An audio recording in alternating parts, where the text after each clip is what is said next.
Hej, til jer der bruger iSizeMometer. Nu vil jeg lige vise jer, hvordan I får jeres data ud af mailen og ind i Excel, så I kan bruge det. Jeg starter med at åbne en mail, som jeg har fået. I kan se, der står en hel masse tekst. Det er det, vi skal bruge. Jeg går ned i bunden. Og der var bunden, så tager jeg fat, og jeg markerer det hele.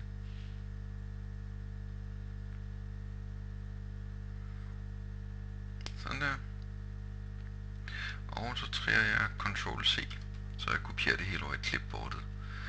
Så åbner jeg notesblokken eller Notepad, afhængig af om I har engelsk eller dansk udgave. Så har jeg den åbnet, og så klipper jeg det hele ind med Ctrl-V. Sådan der.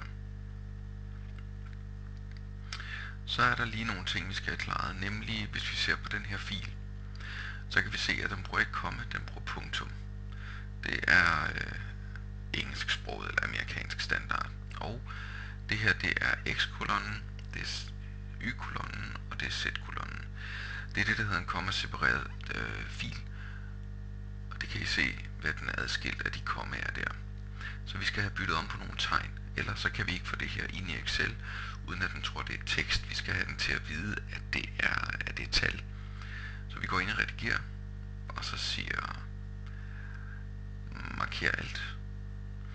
Og så skal vi have skiftet alle de her kommaer ud med semikolon. Så jeg siger erstat, og siger erstat komma med semikolon. Så erstat alle. Updi.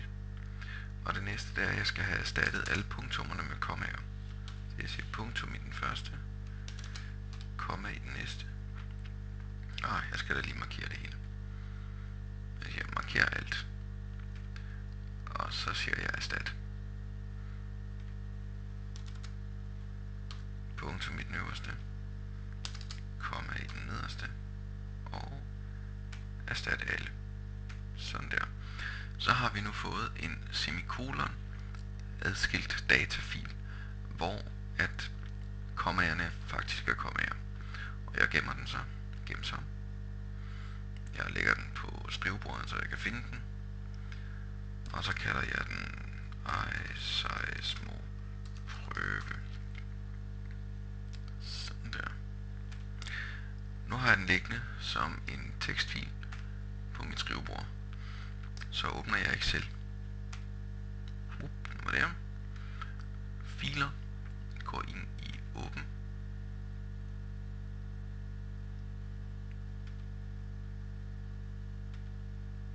Sådan der. Skrivebord. Og så skal jeg lige sige alle filer.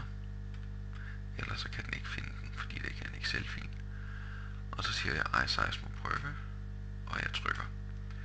Så kommer der den her menu frem. Det er fordi det er en datafil, vi er ved at importere.